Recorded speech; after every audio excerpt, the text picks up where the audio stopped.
أجمعين. الحمد لله والصلاة على أهله، الصلاة والسلام على سيد الأنبياء والمرسلين، العبد المؤيد الرسول المسدد المصطفى الأمجد الحبيب الأحمد النبي الأمي المكي المدني السراج المنير الكوكب الدري صاحب الوقار والسكينة المدفون بأرض مدينة سيدنا ونبينا وشفيع ذنوبنا طبيب قلوبنا وحبيب نفوسنا ومولانا أبي القاسم محمد المصطفى صلى الله عليه وسلم. اللهم صل على محمد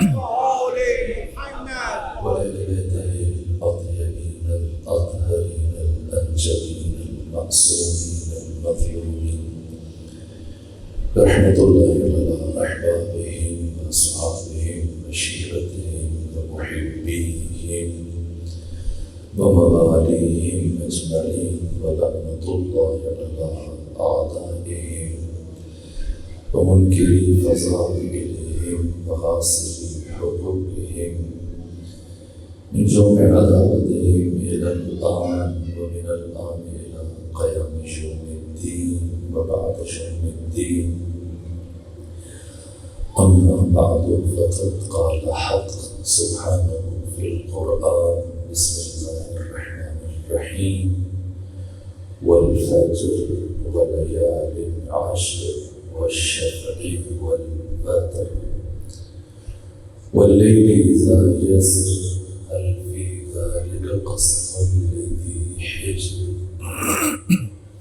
يا أيتها النفس المطمئنة ارجعي إلى ربك راضية مرضية فادخلي في عبادي وادخلي جنتي. صلوات اللهم صل على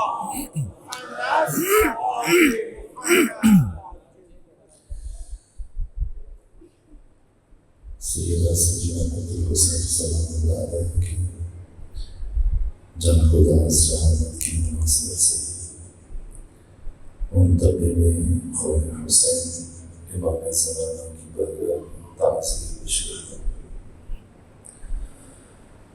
میں نے ان کی شب کی مناسبت سے، ایام کی مناسبت سے قرآن مجید کی معروف سورہ کی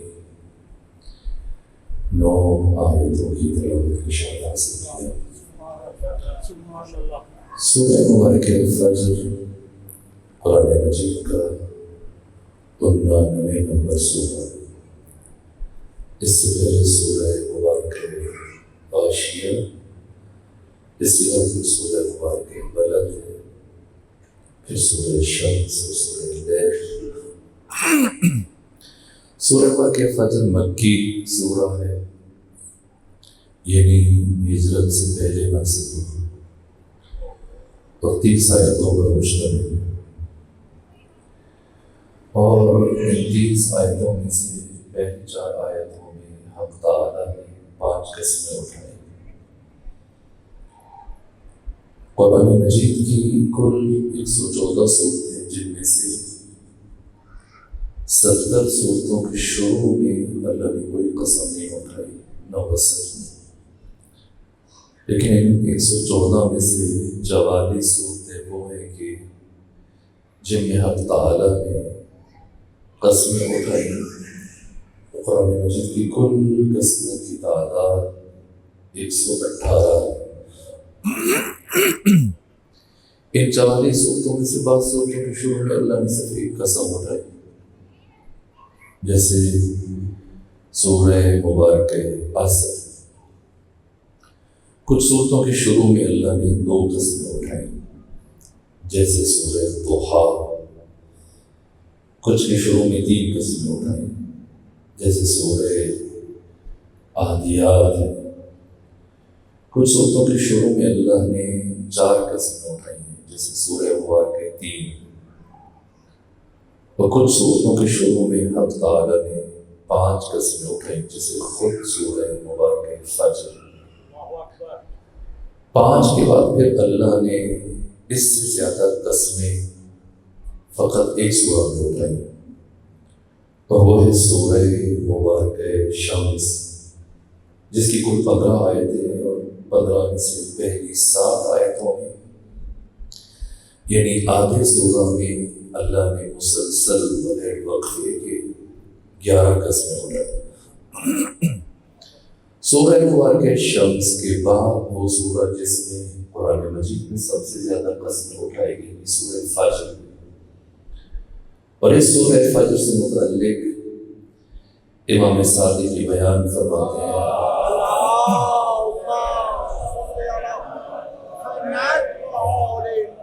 فَقْرَأُوا هَٰذِهِ السُّورَةَ فِي النَّوَافِلِ وَالصَّلَوَاتِ الْوَاجِبَاتِ۔ اپنے صحابی کو تاکید فرمائی کہ اپنی مستحب اور واجب نمازوں میں سورہ مبارکہ فجر کی تلاوت کیا کرو۔ صحابی نے استفسار کیا، فرزند رسول کسی خاص وجہ سے آپ ارشاد فرما رہے ہیں کہ میں سورہ فجر کی تلاوت کیا کروں؟ کہا اس لیے کہ یہ سورہ میرے جد بزرگوار حسین بن علی سے متعلق ہے۔ سوال کیا کہ کون سی بات؟ اس سورہ میں تو پروردگار قوم عاد کا ذکر کر رہے ہیں، قوم ثمود کا ذکر کر رہے ہیں، فرعون اور فرعونیوں کا ذکر کر رہا ہے۔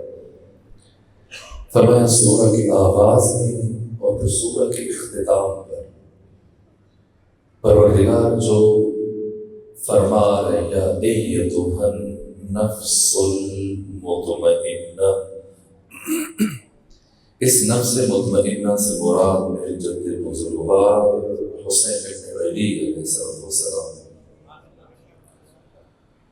میں نے آپ کے سامنے سورہ کی پہلی 5 آیتیں اور آخری 4 آیتیں پڑھی اور وسط کی 23 آیات کو بیان نہیں کیا۔ والفجر، مجھے قسم ہے فجر کی، ولیال عشر، اور مجھے قسم ہے 10 راتوں کی۔ یہ 10 راتیں کون سی اور فجر سے مراد کیا؟ بعض مفسرین نے کہا کہ ان 10 راتوں سے مراد ماہ ذی الحج کی پہلی 10 راتیں، اور کچھ نے کہا کہ ان 10 راتوں سے مراد ماہ مبارک رمضان کی آخری 10 راتیں۔ لیکن سیاق و سباق کے کلام سے اور سورہ کے مضامین سے اور آغاز اور انجام سے قطعی طور پر یہ مطلب ہم آہنگ نہیں ہیں، لیکن جیسے کہ بعض دیگر مفسرین جن میں سے برجستہ ترین شخصیت خود خمینی بت شکن رضوان اللہ تعالیٰ علیہ کی آیت اللہ حسن زادہ عاملی، آیت اللہ جوادی عاملی، اور امام حسقانی نے شواہد التنزیل میں بیان کیا کہ ان 10 راتوں سے مراد ماہ محرم کی پہلی 10 راتیں، والفجر، مجھے فجر کی قسم، اور مجھے 10 راتوں کی قسم، ولیال عشر، والشفع والوتر۔ دیکھیے علامہ مجلسی نے خود بہار کی 44 نمبر جلد میں یہ روایات بیان کی کہ یہ سورہ سیر الشہداء سے متعلق ہے، اور بہار انوار کی 92 نمبر جلد میں علامہ مجلسی نے ایک اور روایت بیان کی، امام حسین علیہ السلام سے نقل کی۔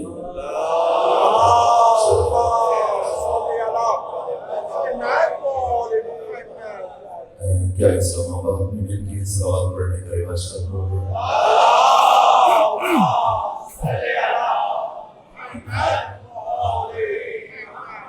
سید الشہداء سے یہ روایت نقل کی گئی کہ القرآن علی 4 اشیاء، قرآن 4 درجات درجات میں تقسیم ہے، العبارہ والاشارہ واللطائف والحقائق۔ اس قرآن کی ایک عبارت ہے، اور پھر اس قرآن کے اشارات ہیں، اور پھر اس قرآن کے لطائف ہیں، اور پھر نہائی مرحلے میں اس قرآن کی حقائق ہیں۔ عبارت کس کے لیے؟ سید الشہداء فرماتے ہیں فالعبارۃ للعوام، قرآن کی عبارت اور الفاظ یہ عوام کے لیے، والاشارات للخواص، اور قرآن کے اشارات یہ خواص کے لیے، واللطائف للاولیاء، اور قرآن کے لطائف یہ اعجاب انگیز لطائف یہ اولیاء خدا کے لیے، اللہ کے دوستوں کے لیے، والحقائق للانبیاء، اور قرآن کی حقائق یہ انبیاء کے لیے، یہ عوام کی دسترس سے بالاتر۔ تو اس بنا پر صرف امام صادق کا یہ فرما دینا کہ یہ سورہ امام حسین سے متعلق ہے ایک باشعور انسان کے لیے کافی ہے، وہ اشاروں کو سمجھ سکتا ہے۔ جیسا کہ اسی سورہ کی 5ویں قسم میں 5ویں آیت میں پروردگار نے فرمایا حل فی ذالک قسم لذی حجر، کیا ان میں اہل عقل کے لیے کوئی قسم ہے؟ یقیناً ہے، یہ استفہامی انکاری پروردگار متوجہ کر رہا ہے۔ والفجر، مجھے فجر کی قسم، ولیال عشر، مجھے 10 راتوں کی قسم، والشفع والوتر، اور مجھے جفت کی قسم۔ اس لیے میں نے سید الشہداء کی حدیث آپ کے سامنے پڑھی، جب فجر سے مراد ذات حسین بن علی، جب ان 10 راتوں سے مراد محرم کی 10 راتیں ہیں، تو پھر واضح ہو رہا ہے کہ شف سے مراد کیا ہے، جفت سے مراد کیا ہے، اور کیوں اللہ ان 2 قسموں کو ایک ہی آیت میں بیان کر رہا ہے۔ باقی قسمیں الگ الگ آیتوں میں بیان ہیں، والفجر ولیال عشر، لیکن تیسری آیت میں پہنچ کے اللہ نے پہلم 2 قسمیں ایک ساتھ بیان فرمائی، مجھے جفت کی قسم اور مجھے تاک کی قسم، والشفع والوتر، اور پھر ایک خاص رات کی قسم اٹھائی گئی، واللیل اذا یسر، اور رات کی قسم جب وہ ڈھلنے لگے، کیا ہوا اس رات میں؟ اور شب سے مراد وہ لمحات کے جن میں یہ دونوں موجود تھے، حسین بھی اور شریکت الحسین بھی، اور والبدر وہ مشکل مرحلہ جب شریکت الحسین تنہا رہے تھے نبیوں کی محنت کو بچانے کے لیے، واللیل اذا یسر، اور رات کی قسم جب یہ ڈھلنے لگے، کیا ہوا اس رات میں کہ پروردگار اس رات کی قسمیں اٹھا رہا؟ تو حسین ابن علی کے علاوہ کربلا اور عاشورہ کے 2 جو بنیادی رکن ہیں، ایک حسین ایک شریکت الحسین، ان کے بعد اب باقی سب کا ذکر کنایے کی شکل میں ایک ساتھ بیان کیا جا رہا ہے، اور اس رات کی قسم اٹھائی جا رہی ہے جس رات ان سب کے سب نے، ان 72 نے اپنے نفوس کی تجارت کی۔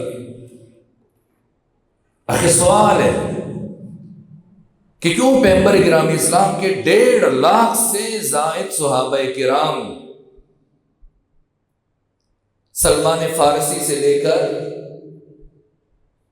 تمام اصحاب کرام تک، سب کے سب جتنے بھی اسلامی فرقے ہیں، سنی ہیں، یہ شیعہ ہیں، دیوبندی ہیں، بریلوی ہیں، اہل حدیث ہیں،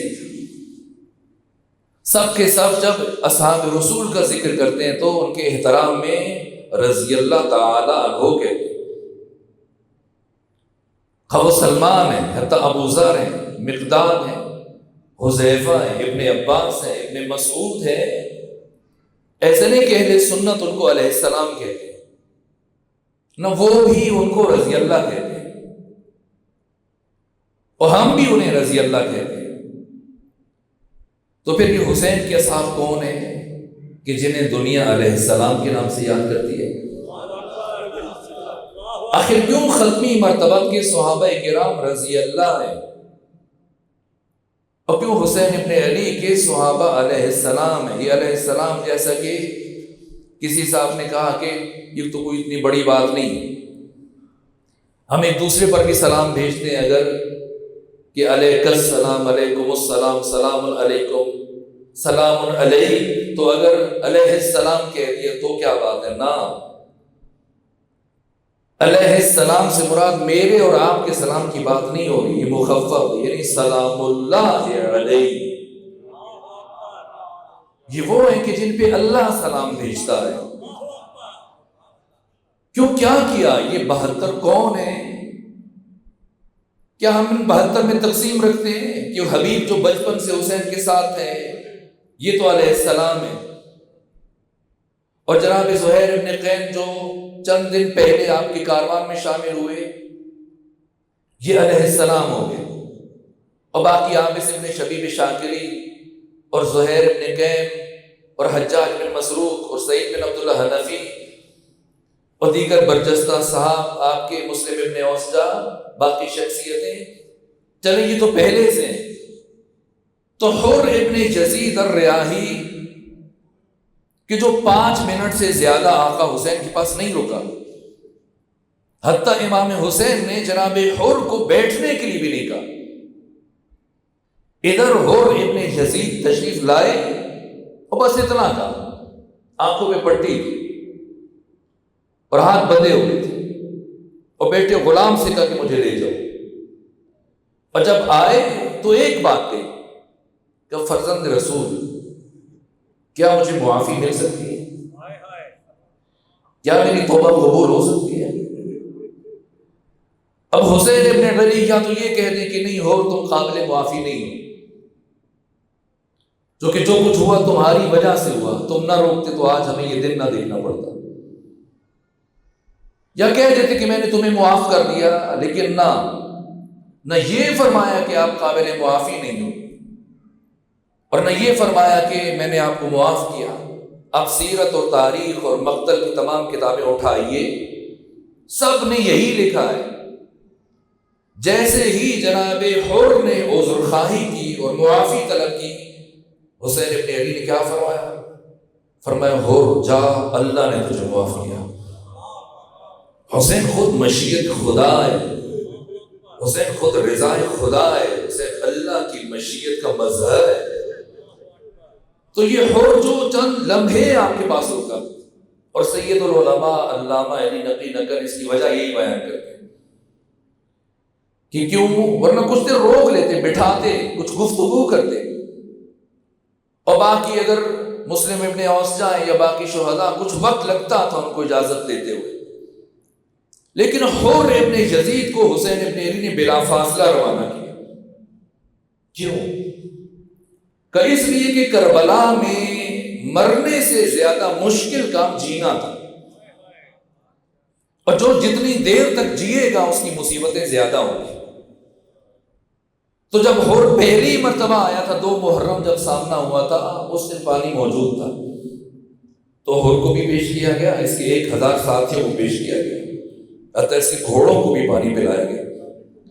لیکن آج روز عاشور جب پلانے کے لیے پانی موجود نہیں ہے، تو حسین اگر حر کو پانی نہیں پلا پاتے تو پھر پیاسا بھی کیوں رکھیں، اس لیے روانہ کر دیا کہ کم سے کم پیاس برداشت کرنی پڑے۔ یہ حر جو چند لمحے رکے حسین کے پاس،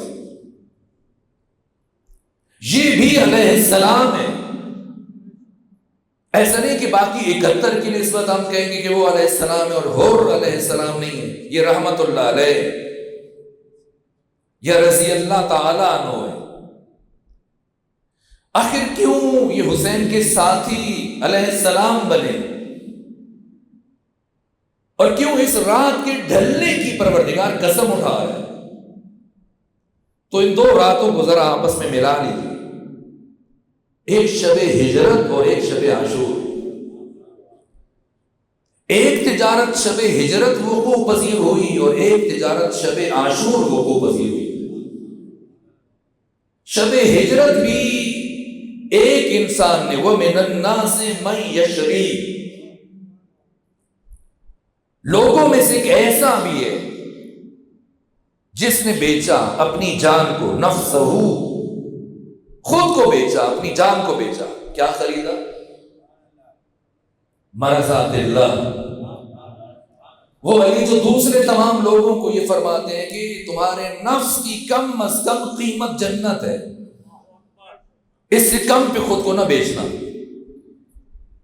تو وہ علی کی جو جنت کو نفس انسانی کی کم ترین قیمت قرار دے رہے ہیں، خود اپنے نفس کو کتنے میں بیچا؟ مرضات اللہ۔ علی نے اپنا نفس بیچا اور بدلے میں اللہ کی رضا خرید لی۔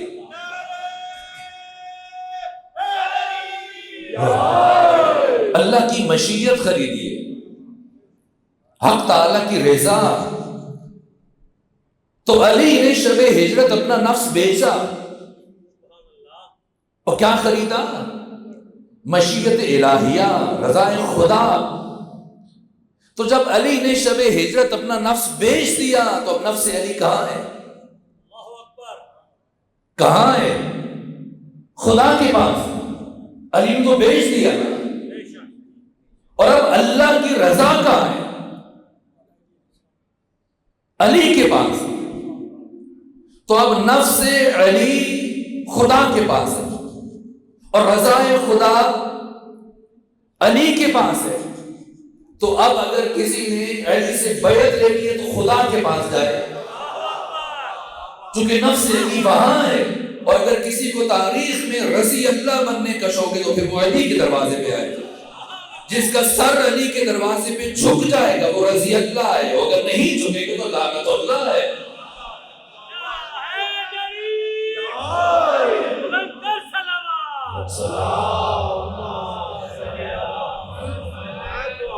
تو یہ تجارت شب ہجرت واقع ہوئی جہاں علی نے اپنا نفس بیچا اور رضا خدا خرید لی، اور پھر دوسری مرتبہ نفسوں کی تجارت شب عاشور ہوئی جب حسین ابن علی نے فرمایا کہ میں بھی راضی ہوں، میرا نانا بھی راضی ہے، میری ماں فاطمہ زہرا بھی راضی ہے، چلے جاؤ۔ کیا کوئی ایک فرق بھی اٹھا ہے؟ میں راضی ہے، کوئی شکوہ نہیں ہے تو چلے جائیں۔ لیکن نہ، یہاں ممکن ہے کہ مورخ اور سیرت نگار آ کر تحلیل کرے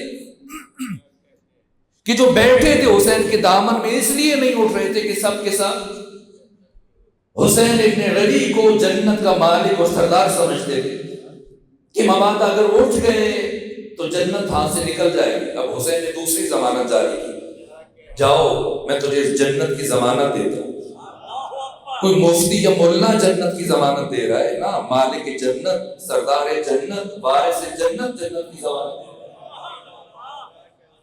تو کیوں نہیں اٹھ رہے؟ اب ممکن ہے کہ مورخ تحلیل کرے کہ آنکھوں کی شرم مانے تھی، حیا محسوس کر رہے تھے، اس لیے نہیں اٹھ رہے تھے۔ تب حسین ابن علی نے تیسرا کام انجام دیا، فرمایا بیٹا علی اکبر چراغ بجھا۔ ایک چراغ بجھا، 72 چراغ جل اٹھے۔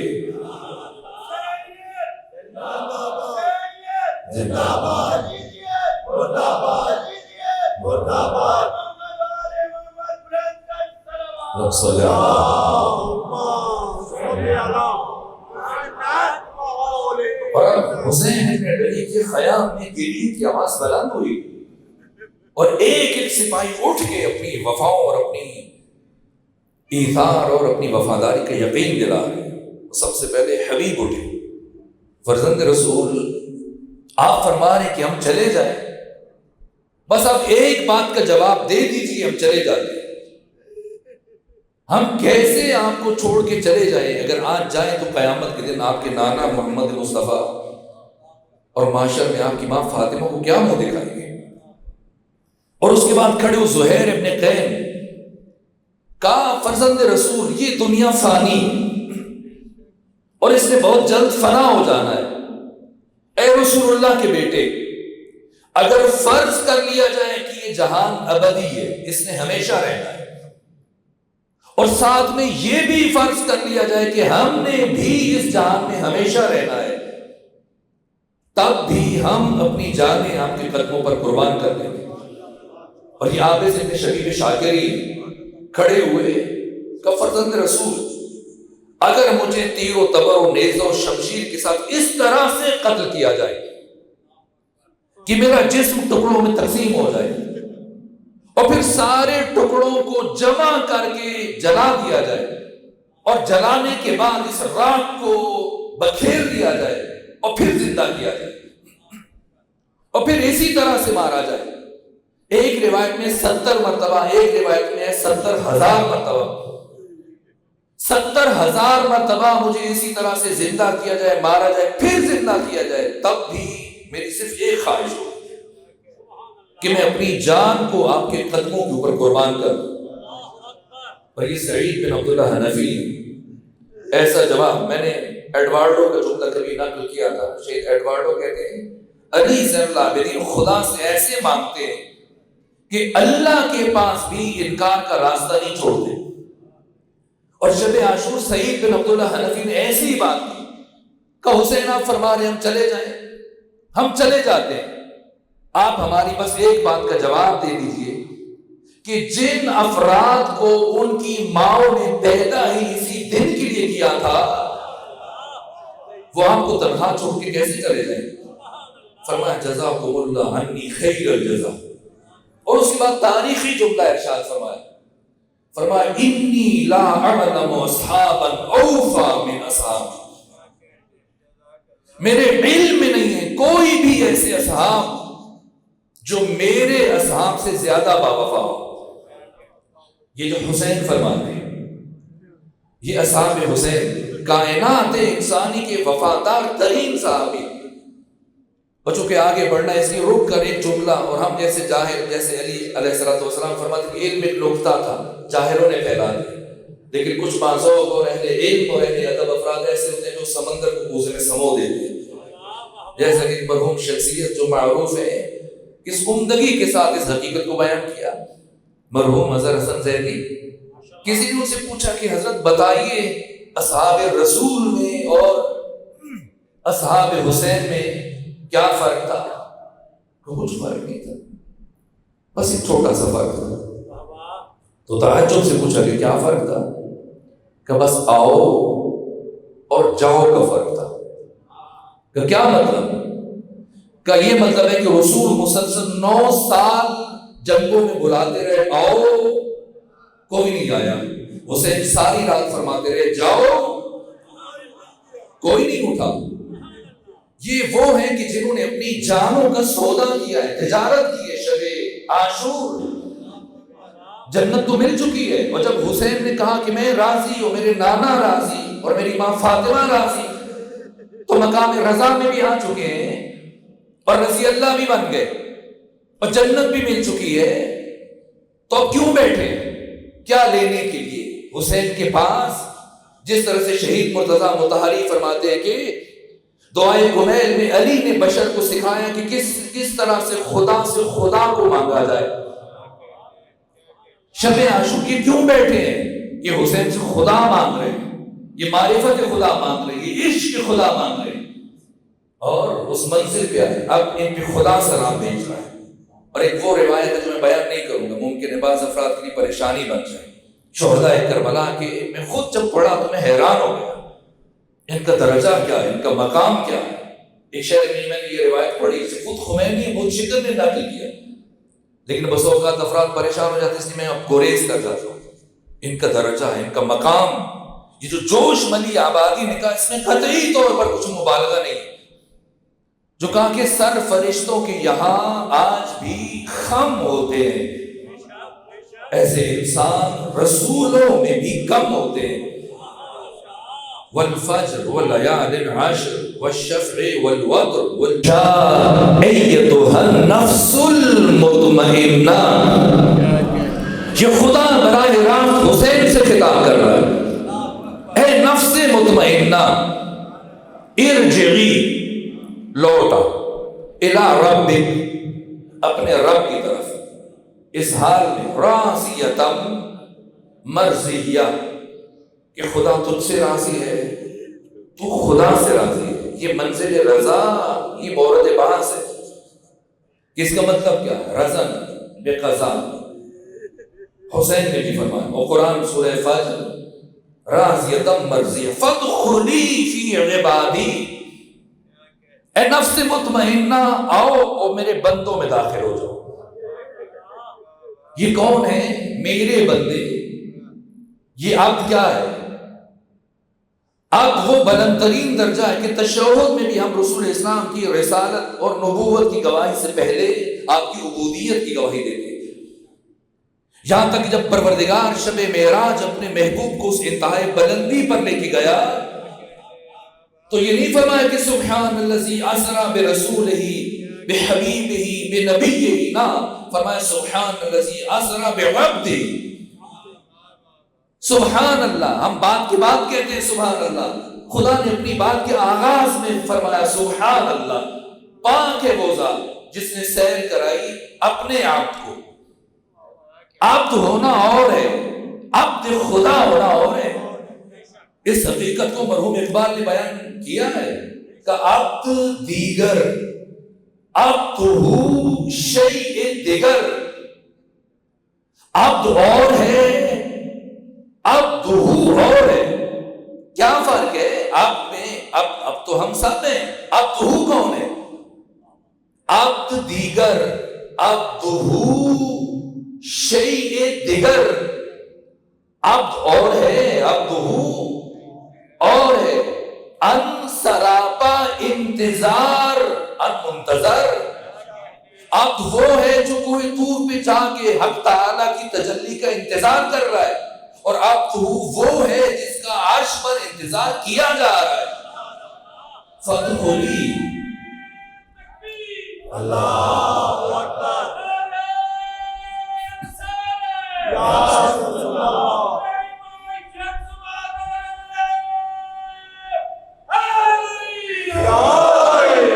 فادخلی فی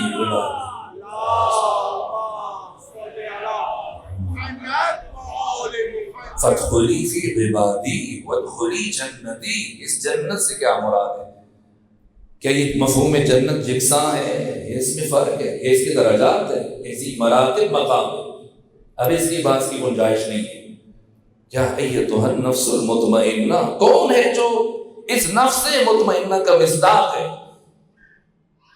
اگر کوئی اور مصداق فرض بھی کر لیا جائے تو نفس مطمئنہ کا بارز ترین مصداق سرور و سالار شہیدان، راکب دوش رسول، سید شباب اہل الجنہ حسین ابن علی ہے، کامل ترین مصداق۔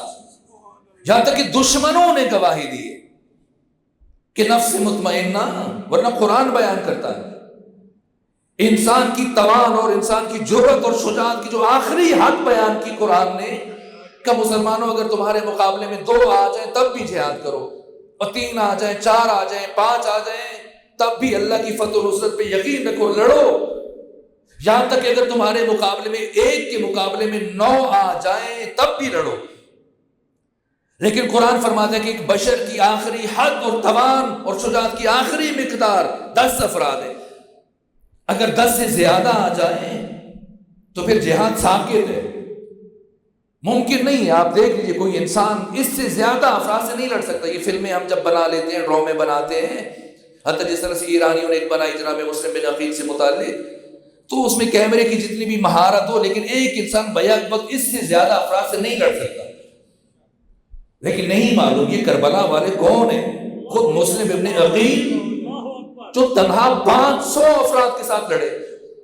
اور اب میں اس سے زیادہ اس بارے میں نہیں عرض کر سکتا، خود حضرت ابو الفضل عباس، میں پوری ذمہ داری سے عرض کر رہا ہوں، مقتل کی تمام کتابیں اٹھائیے، سیرت اور تاریخ کی تمام کتابیں اٹھائیے، کوئی ایک اردو زبان میں جو لکھی گئی سعادت الدارین ہے، شہید انسانیت علامہ نقل یا باقی کتابیں، یا منہاج الدروح یا بہار جلد عاشر، یا اس کے علاوہ مقتل کی جو دیگر کتابیں اٹھا کے لائیے۔ کسی ایک کتاب میں مجھے یہ لفظ دکھا دیجئے کہ حسین ابن علی روز عاشور جب جناب حضرت ابو الفضل عباس کو اجازت دی پانی لانے کی تو آپ کے ہاتھ میں تلوار تھی؟ نہ، سب نے یہ لکھا ہے کہ آپ کے ہاتھ میں نیزہ تھا اور نیزہ لے کے گئے. اور یہ آپ کی شجاعت ہے اور آپ کی جرأت ہے اور یہ آپ کا جلال اور ہیبت ہے کہ روز عاشور ابو الفضل عباس جس طرف بڑھ رہے تھے، شد فرات کے اوپر صرف 8,000 افراد کا پہرا تھا، اور جہاں بڑھ کے آگے جا رہے تھے دشمن ایک دوسرے کے اوپر گر رہے تھے، دوڑ رہے تھے، بھاگ رہے تھے. یہ کون ہے کربلا والے؟ اور ان سب سے بڑھ کر خود حسین ابن علی سید مہدی بحر العلوم فرماتے کہ یہ طے کرنا مشکل ہے کہ علی ابن ابی طالب بڑے شجاع تھے یا آپ کا بیٹا حسین ابن علی بڑا شجاع تھا. روز عاشور جب تنہا وقت آخر زخموں سے چور علی اصغر کی شہادت کے بعد حسین ابن علی جب حملوں پہ حملے کرتے تھے تو 12 کلومیٹر دور تک دشمن کے لشکر کو دھکیلتے ہوئے لے کے جاتے تھے، پھر پلٹ کے اس خاص مقام پہ آتے تھے، وہ ٹیلا جو خیام کے قریب اپنے لیے منتخب کر رکھا تھا، اور بلند آواز سے پڑھتے تھے لا حول ولا قوت الا باللہ، تاکہ اہل حرم کو آپ کی موجودگی کا یقین ہو جائے اور دشمن حرم کی طرف تجاوز نہ کرے، خیموں کی طرف لوٹنے کے لیے نہ بڑھے، اور پھر دوبارہ حملے کے لیے بڑھ جاتے ہیں. یہ حسین ابن علی ہیں. شہید مرتضیٰ مطہری بیان فرماتے کہ جب انسان کا کسی سے جھگڑا ہو جائے، مقابلے میں 2-4 افراد آ جائے، 5-7 افراد آ جائیں، یا تو انسان بزدلی دکھاتا ہے، اس کی ہمت جواب دے جاتی ہے، خود کو دشمن کے سپرد کر دیتا ہے اور اس کی ہمت ٹوٹ جاتی ہے، یا پھر وہ ایسے جذبات میں آتا ہے کہ آپے سے باہر ہو جاتا ہے، اول فول باتیں کہنا شروع کر دیتا ہے، اپنے خط سے وزنی باتیں کہتا ہے، بڑی باتیں کہتا ہے، میں یہ کر دوں گا، وہ کر دوں گا، آگ لگا دوں گا. لیکن روز عاشور خود انسان حیران ہو جاتا ہے کہ 72 شہید ہو چکے، تنہا حسین ہے، کوئی ایسی مصیبت نہیں جو آپ کے اوپر نہ ٹوٹی ہو، لیکن طمانینت قلب کی کیا کیفیت ہے کہ جو آپ کی زبان سے ایک ایک لفظ ادا ہو رہا ہے. آج دنیا کے مفکر، دانشور، فلسفی، عقلاء گھٹنے ٹیک کر حیران ہے کہ اس کیفیت میں انسان ایسی باتیں کر سکتا ہے. آپ کے اقوال، آپ کی گفتگو شاید ہے، یہاں تک کہ آپ کے چہرے کی کیفیت سے دشمن مرعوب تھا، دہشت زدہ تھے، حیران تھے، حیرت و استحجاب بڑھ رہا تھا مسلسل کہ آخر حسین کون ہے. شہید مرتضیٰ مطہری بیان فرماتے کہ روز عاشور جیسے جیسے حسین ابن علی کے اوپر مصیبتوں کے پہاڑ ٹوٹ رہے تھے، ویسے ویسے آپ کے چہرے کی طمانینت میں اضافہ ہو رہا تھا، یہاں تک کہ دشمن کی فوج کا رپورٹر جسے یزید نے شام سے بھیجا تھا، کیونکہ یزید ڈرا ہوا تھا کہ مجھے شبس ربیعی پر، مجھے قیس بن اشعث پر، مجھے محمد بن اشعث پر، شمر بن ذوالجوشن ان افراد پہ اعتماد نہیں ہے، جاؤ اور جا کر دقت سے ایک ایک کارگزاری لکھو، میرے ساتھیوں نے کربلا میں کیا کیا اور دوسرے سے حسین اور حسین کی ساتھیوں نے کیا کیا. امام حسین علیہ السلام 2 محرم کو کربلا پہنچے اور 8 دن رکے، اور یزید کی فوج کا رپورٹر بھی 8 دن کربلا میں قیام پذیر رہا، آپ کے ساتھ وہ پہنچ گیا تھا، اور برابر 8 دن یزید کی فوج کا رپورٹر امام حسین کے ایک ایک حرکت و سکون پر نگاہ رکھے ہوئے، اٹھتے کیسے ہیں، بیٹھتے کیسے ہیں، چلتے کیسے ہیں، گفتگو کیسے کرتے ہیں، دوستوں کے ساتھ کیا بات کرتے ہیں، دشمنوں کے سامنے کیا گفتگو کرتے ہیں، ایک ایک چیز ضبط کر رہے، لکھ رہے، محفوظ کر رہے. لیکن اسے یہ محسوس نہیں ہوا کہ کب یہ لاشعوری طور پر حسین ابن علی کی طرف بڑھنا شروع ہو گیا، کیونکہ انسان فطری طور پر کمال سے محبت کرتا ہے، کمال کا شیفتہ ہے، کمال کا عاشق ہے، کمال کا شیدائی ہے. اگرچہ شام سے آیا تھا، ایک مسموم ماحول سے، جہاں پہ پروپیگنڈا تھا، لوگ علی دشمنی میں پیدا ہوئے، علی دشمنی میں پروان چڑھے، علی اور علی کی اولاد کی مخالفت سنی، پروپیگنڈا سنتے رہے. اگرچہ اس ماحول میں رہنے کی وجہ سے اس کی فطرت کے اوپر ایک گرد آ گئی تھی، لیکن جیسی نور حقیقت کو قریب سے مشاہدہ کیا، وہ گرد چھٹی اور لاشعوری طور پر یہ حسین ابن علی کی طرف اس کا دل بڑھنا شروع ہو گیا. یہاں تک کہ 8 دن گزرنے کے بعد روز عاشور جب اسے یقین ہو گیا کہ اب حسین ابن علی کچھ دیر کے مہمان ہیں، یہ دوڑتا ہوا عمر ابن سعد کے پاس آیا کہ عمر ابن سعد تو مجھے اجازت دو کہ میں زخمی کو 2 گھونٹ پانی پلا دوں. عمر ابن سعد نے حیرت سے کہا کہ تو یزید کی فوج کا رپورٹر ہے، تجھے کس مقصد کے لیے بھیجا گیا؟ بھلا تو یزید کے سب سے بڑے دشمن کو پانی پلانا چاہ رہے؟ کہ پریشان نہ ہو، میں یزید کے سامنے جا کر تمہاری شکایت نہیں کروں گا، اور مال دنیا میں سے جو کچھ میرے پاس ہے، یہ جو مجھے ملے گا، میں وعدہ کرتا ہوں سب تمہیں دے دوں گا، صرف مجھے اتنی اجازت دو کہ میں زخمی کو 2 گھونٹ پانی پلا دوں، اور یقین رکھو اگر میں نے پانی پلا دیا تب بھی یہ زندہ نہیں بچے گا، اتنا خون اس کے جسم سے بہہ چکا ہے کہ اب یہ کچھ دیر کا مہمان ہے۔ عمر ابن سعد نے حیرت سے پوچھا کہ آخر اس زخمی کو 2 گھونٹ پانی پلا کے تجھے کیا ملے گا؟ تو سنیں یزید کی فوج کے رپورٹر نے کیا کہا، شہید مطہری نے حماس حسینی اس واقعے کو بیان کیا، کہا اے عمر ابن سعد، میں 8 دنوں سے اس شخص کو دیکھ رہا ہوں، اور آج جو اس انسان کے چہرے کے اوپر نور اور اطمینان دیکھ رہا ہوں، نفس مطمئنہ،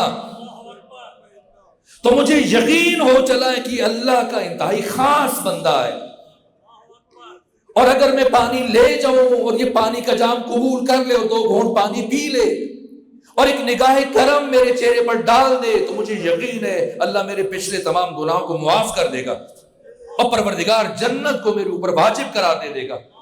اس یہ گھاٹے کا سودا نہیں ہے، جو مال دنیا ہے سب تمہیں دوں گا، شکایت بھی نہیں کروں گا۔ عمر ابن سعد نے کہا ٹھیک ہے، جاؤ پانی لے آؤ پلاؤ۔ اس نے پانی کا جام اٹھایا، کاسا اٹھایا اور دوڑتا ہوا بڑا شد فرات کی طرف، اور اس دوران میں یا خود شمر ابن ذوالجوشن اٹھا یا عمر ابن سعد نے شمر کو اشارہ کیا۔ بہرحال اس سے پہلے کہ وہ رپورٹر پانی لے کے پہنچے، شمر ابن ذوالجوشن امام حسین کا گلا کاٹ چکا تھا، اور آپ کا سر اقدس آپ کے تن سے جدا کرنے کے بعد اس نے آپ کے سینے کے اوپر رکھ دیا تھا۔ لیکن جو عجیب بات ہے، جو قرآن فرما رہا ہے یا ایتھا النفس المطمئنہ، یہ پانی لے کے آیا اور عجیب یہ کہ آگے بڑھتا چلا گیا، اور قریب پہنچ کر جو اس نے عجیب کام کیا، اس لیے پانی کا جام حسین ابن علی کے کٹے ہوئے لبوں کے ساتھ لگا دیا، یہاں تک کہ پانی نیچے گرنے لگا، زمین پر بہنے لگا۔ ایک مرتبہ عمر ابن سعد چلایا، کہا ارے اے یزید کی فوج کے رپورٹر، کیا تم نے کبھی دیکھا ہے کہ کٹا ہوا سر بھی پانی پیے؟ جیسے اس نے یہ جملے سنے، ایک مرتبہ حیرت سے بولا کہ اے عمر ابن سعد، واللہ لقد شغلتنی نور وجہہ عن فکرت قتلہ، اے عمر ابن سعد اللہ کی قسم، مجھے اس شخص کے چہرے کے نور اور اطمینان نے اتنا جذب کیا، میں یہ بھول ہی گیا کہ اس انسان کا گلا کٹ چکا ہے۔ یا ایتھا النفس المطمئنہ، یہ حسین ہے۔ اس لیے امام صادق تاکید فرما رہے کہ اپنی واجب اور مستحب نمازوں میں سورہ کی تلاوت کیا کرو۔ کون ہے؟ والفجر والفجر ولیال عشر۔ وقت کافی ہو، میں گفتگو سمیٹنا چاہ رہا ہوں، لیکن فجر کا معنی کر دوں تاکہ بات کسی حد تک مکمل ہو جائے۔ یہ 5 نمازیں سنی شیعہ تمام تاریخ اور سیرت کتابوں میں بات لکھی ہے، درج ہے، کسی نے اختلاف نہیں کیا کہ مکہ میں ان 5 نمازوں کی صرف 10 رکعتیں تھیں، 2 فجر کی، 2 ظہر کی، 2 عصر کی، 2 مغرب اور 2 عشاء کی۔ مدینے پہنچ کر دوسرے سال میں 7 رکعتوں کا اضافہ ہوا، ورنہ مکہ میں مسلمان یہی 10 رکعتیں پڑھتے تھے، جن میں سب سے پہلے نماز ظہر کو پروردگار نے واجب کیا، پھر عصر، پھر مغرب، پھر عشاء، پھر فجر، اور مدینے جا کے 7 رکعتوں کا اضافہ ہوا۔ معصوم سے پوچھا گیا، اور اس روایت کو خمینی بت شکن نے بیان کیا، اور باقی دوسرے محدثین نے، بلند پایا محدثین نے بیان کیا۔ جب استفسار کیا گیا معصوم سے، امام ششم سے، کہ فجر کی 2 رکعتیں کیوں ہیں، ظہر کی 4 کیوں ہیں، عصر کی 4 کیوں ہیں، مغرب کی 3 اور عشاء کی 4 کیوں ہیں، تو فرمایا کہ یہ جو ظہر کی 2 رکعتیں پہلی مرتبہ مکہ میں جو فرض ہوئی، حق تعالیٰ نے فرض کی مسلمانوں پر، یہ خدا کی طرف سے، اور جو بعد کی 2 رکعتیں مدینہ میں آ کے اضافہ ہوئی، یہ اعزاز مصطفیٰ میں فرض کی گئی مسلمانوں پر، اور عصر کی 2 رکعتیں اعزاز مرتضوی میں اور نور مرتضوی کے اعزاز میں یہ 2 رکعتیں مسلمانوں پر فرض کی اللہ نے، اور مغرب کی 1 رکعت ذات فاطمہ کے نور کی تجلی کا اثر ہے، اور عشاء کی جو 2 رکعتیں فرض کی گئی، یہ امام حسن مجتبیٰ کی عزت کے اعزاز میں پروردگار نے فاضل کی۔ تو راوی نے سوال کیا کہ پھر فجر کی دو ہی ہیں کہ جو فجر کی دو ہیں یہ دو خدا کی طرف سے بھی ہیں اور یہ دو حسین کی طرف سے بھی ہیں، اس لیے کہ جو خدا کا ہے وہ حسین کا، جو حسین کا وہ خدا کا ہے۔ اور جب انسان سفر میں جاتا ہے تو پھر ظہر کی نماز بھی قصر ہو جاتی ہے اور عصر کی نماز بھی قصر ہو جاتی ہے اور عشاء بھی قصر ہو جاتی ہے، 4 کے بجائے اب 2 پڑھتے ہیں، تو پھر مغرب کو قصر کیوں نہیں کرتے اور فجر کو قصر کیوں نہیں کرتے؟ فجر کو 1 پڑھے، ظہر کو بھی، مغرب کو بھی آپ 3 کے بجائے 2 پڑھ دیجئے، لیکن یہ 2 نمازیں قصر نہیں ہیں اور باقی 3 نمازیں قصر ہیں۔ کیوں؟ اس لیے کہ پروردگار اپنا حق بھی معاف کر سکتا ہے اور اپنے رسول کا حق بھی معاف کر سکتا ہے اور علی اور حسن مجتبی کا بھی حق معاف کر سکتا ہے، لیکن اللہ کبھی بھی فاطمہ زہرا اور حسین کے حق کو معاف نہیں کر سکتا۔ بشر مدیون ہے، انسان مقروض ہے، کوئی بھی انسان قیامت تک حق کے حسین ادا نہیں کر سکتا، نہ حق کے فاطمہ زہرا ادا کر سکتا ہے۔ ہر انسان مدیون ہے فاطمہ زہرا کا، ہر انسان مدیون ہے حسین ابن علی کا۔ ایت اللہ مرشی نجفی معصوم خوب کے حرم میں نماز باجماعت ادا کرتے، 10 سال نماز پڑھائی اور بہت جلد نماز پڑھاتے تھے۔ اور استاد میر حداد عادل جو ہمارے استاد اور ان کے شاگرد تھے، تو انہوں نے ایک دن کہا کہ کاشان میں ایک عالم ہے جو آپ سے بھی زیادہ جلدی نماز پڑھاتے ہیں۔ تو آقا مرشی مسکرائے، کہا ممکن نہیں۔ کہ کیوں ممکن نہیں؟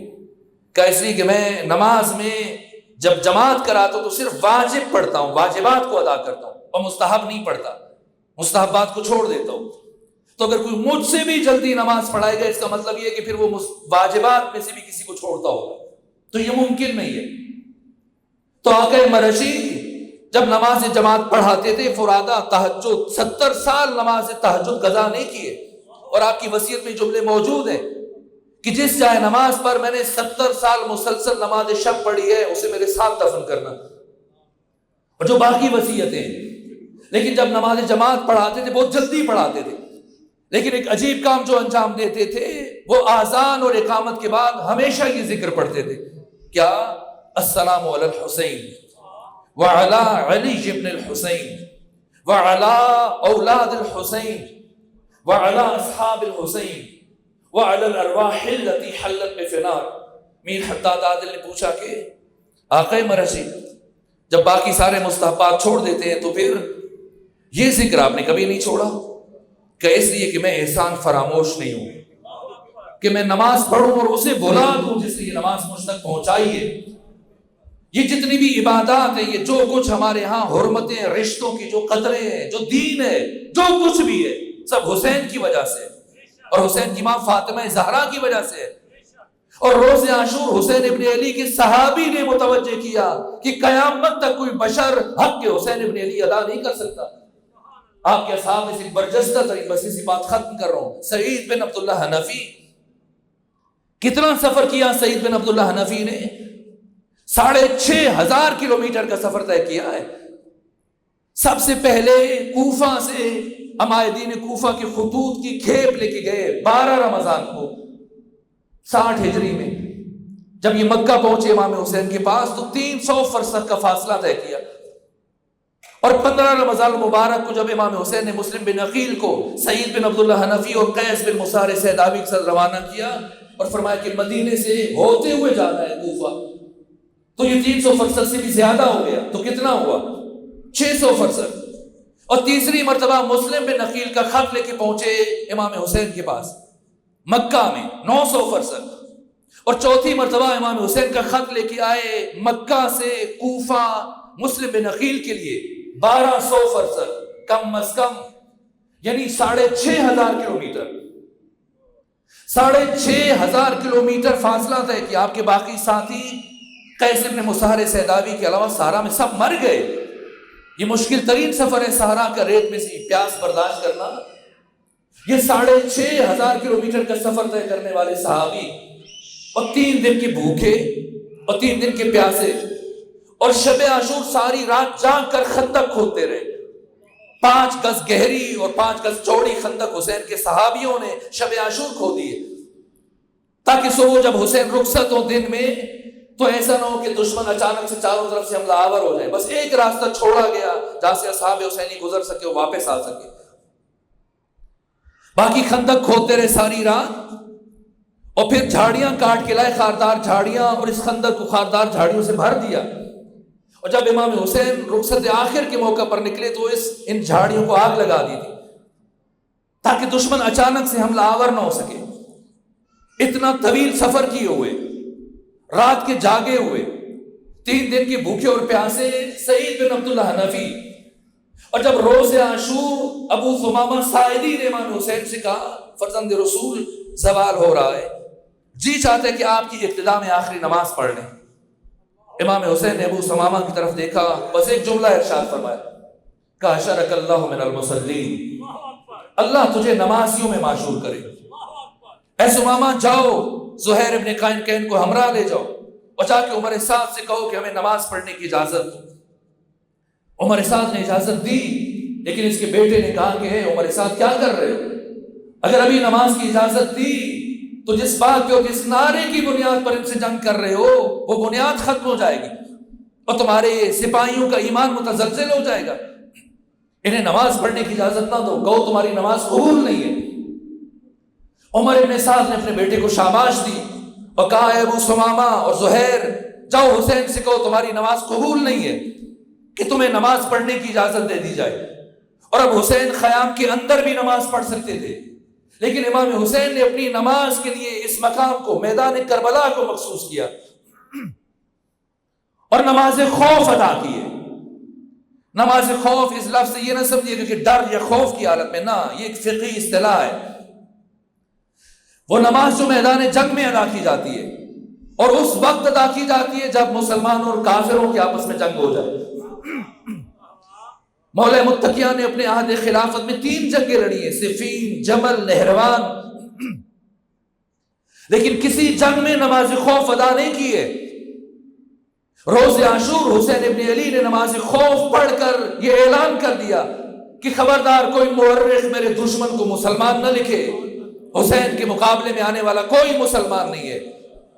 یہ ان کی کفر پر اعلان تھا، نماز خوف ادا کی۔ اور اس کی کیفیت یہ ہے کہ نماز خوف پہلے امام نماز شروع کرتا ہے اور پہلی رکعت پڑھتا ہے، آدھے سپاہی امام کے پیچھے کھڑے ہو جاتے ہیں اور باقی آدھے ان نمازیوں اور سپاہیوں کا دفاع کرتے ہیں، اور امام ایک رکعت پڑھنے کے بعد بیٹھ جاتا ہے اور باقی سپاہی پہلی رکعت پڑھنے کے بعد اٹھ کے کھڑے ہوتے ہیں اور دوسری رکعت فرادہ پڑھتے ہیں اور پھر نماز مکمل کرتے ہیں، اور دوسری رکعت مکمل کرنے کے بعد جو اٹھ کے کھڑے ہوتے ہیں اور جو سپاہی پہلے ان کی حفاظت کا فریضہ سر انجام دے رہے ہوتے ہیں وہ آ کر ان کی جگہ پر بیٹھ جاتے ہیں، اور پھر امام کھڑے ہو جاتے ہیں، اور یہ دوسری رکعت امام جب پڑھتے ہیں تو بعد میں آنے والوں کی پہلی رکعت ہوتی ہے، اور امام اپنی دوسری رکعت مکمل کرتے ہیں اور بعد میں آنے والے اپنی دوسری رکعت فرادہ پڑھتے ہیں۔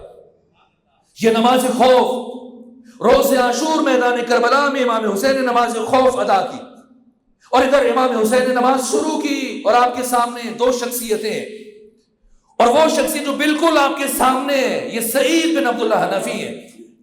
ادھر امام حسین نے تکبیرۃ الاحرام کی، کہی اور نماز شروع کی، اور ادھر دشمنان نماز نے آپ کے اوپر تیر برسانا شروع کی، اور جو بھی تیر آ رہا ہے سعید بن عبداللہ حنفی امام حسین کے سامنے کھڑے ہیں، برداشت کر رہے ہیں۔ ایک انسان کی موت کے لیے 1 تیر کافی ہے، 2 تیر لگ جائیں، 3، 4، 5، 10، لیکن تیروں کے اوپر تیر چل رہے، کم از کم 70 تیر سعید بن عبداللہ حنفی کے جسم میں پیوست ہوئے، صرف اپنے ارادے اور عشق اور محبت کی وجہ سے کھڑے کہ کوئی تیر فرزند فاطمہ تک نہ پہنچ جائے۔ یہاں تک کہ جب امام حسین نے نماز ختم کی تو سر سے لے کے پاؤں تک سعید بن عبداللہ حنفی کا جسم تیروں سے چھلنی تھا، اور جیسے حسین ابن علی کی آواز بلند ہوئی السلام علیکم ورحمۃ اللہ وبرکاتہ، ادھر سعید بن عبداللہ حنفی زمین پر گرے، اور استاد شہید مرتضیٰ مطہری بیان کرتے ہیں کہ اتنے تیر تھے آپ کے جسم پر کہ آپ کا جسم زمین پر نہ گرا بلکہ تیروں کے اوپر معلق ہو گیا، اور گرنے کے نتیجے میں یہ تیر مزید آپ کے جسم میں داخل ہو گئے۔ اور اس کیفیت میں جب سعید بن عبداللہ کی آخری سانسیں چل رہی ہیں، 6500 کلومیٹر سفر کرنے والے سعید، 3 دن کے بھوکے اور پیاسے سعید، ساری رات جا کر خندق کھودنے والے سعید، اور پورے جسم تیروں سے چھلنی ہے اور آخری سانسیں ہیں، تو کیا جملہ کہا اوفیت یا ابا عبداللہ، اے حسین ابن علی کیا میں نے وفا کی؟ اے حسین ابن علی کیا میں نے حق ادا کیا؟ شہید مرتضیٰ مطہری فرماتے ہیں کہ سعید بن عبداللہ حنفی نے کیوں پوچھا؟ اس لیے کہ سعید بن عبداللہ حنفی عارف مقام حسین ابن علی تھے.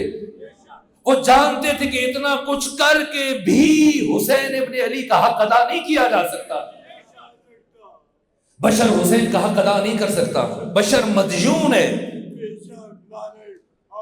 وہ جو ایک تماچا لگا آپ کی بیٹی سکینہ بنت الحسین کے رخسار پر، اگر کائنات کے تمام انسان قیامت تک روتے رہے اور اتنا گریہ کریں کہ ان کی اشکوں سے دریاؤں میں روانی آ جائے، تب بھی حق ادا نہیں ہو سکتا. کیا کیا حسین نے، کیا کیا قربان کیا. میں اللہ کی قسم کھا کے کہہ رہا ہوں، اگر سکینہ بنت الحسین سلام اللہ علیہا کو کربلا میں اپنے ہمراہ لے جائے بغیر حسین ابن علی کی محنت بچ سکتی تو واللہ حسین کبھی سکینہ کو ساتھ نہ لے کے جاتے. کیا کیا اس بچی نے، قدم قدم پر کس طرح سے اپنے بابا کی نصرت کی. صرف ثانیہ زہرا زینب بنت علی شریکت الحسین نہیں ہے، آپ کی ننھی بچی سکینت الحسین بھی، سکینہ بنت حسین بھی شریکت الحسین ہے. قدم قدم پر سارے سفر میں، کربلا سے کوفہ، کوفہ سے شام، کس طرح سے اپنے بابا کے مقصد میں نصرت کی ہے. کب پانی بند ہوا؟ 7ویں محرم سے. اور سب سے زیادہ متاثر کون ہوا بندش عام سے؟ اگر کربلا میں بچے نہ ہوتے تو شاید ہمیں پتہ بھی نہ چلتا کہ کربلا میں پانی بند ہوا تھا. کسی کے بڑوں تو مانگنا بھی نہیں تھا. یہ چھوٹے چھوٹے بچے، آپ دیکھیے گرمی کے موسم میں ہم سے 1 سے 2 گھنٹے کی پیاس برداشت نہیں ہوتی ہے، اور کربلا میں گرمی کی شدت جو سیرت نگاروں نے لکھی ہے، دوپہر کی دھوپ جب سورج کی چلچلاتی دھوپ پڑتی تھی تو کربلا کی گرم ریت پر اگر کوئی دانہ بھی گرے گندم کا یا جو یا کوئی دوسرا دانہ اناج کا، وہ بھن جاتا تھا. اتنی شدید گرمی میں یہ چھوٹے چھوٹے بچے کتنی دیر پیاس برداشت کریں. جیسے ایک دن بمشکل گزرا، اب بچوں کی آنکھیں دھنسنا شروع ہو گئیں، ان کے لب خشک ہو گئے، چہرے زرد ہو گئے. لیکن جہاں پر سکینہ بنت الحسین نے کیا کردار ادا کیا، ان چھوٹے چھوٹے بچوں کو جمع کر کے خیمے میں لے گئی اور سب کو مسلسل 3 دن تک پر امید رکھا کہ تم پریشان نہ ہو، میرے چچا عباس تمہارے لیے پانی لے کے آئیں گے. یہ کیا کر رہی ہے جناب سکینہ بنت الحسین؟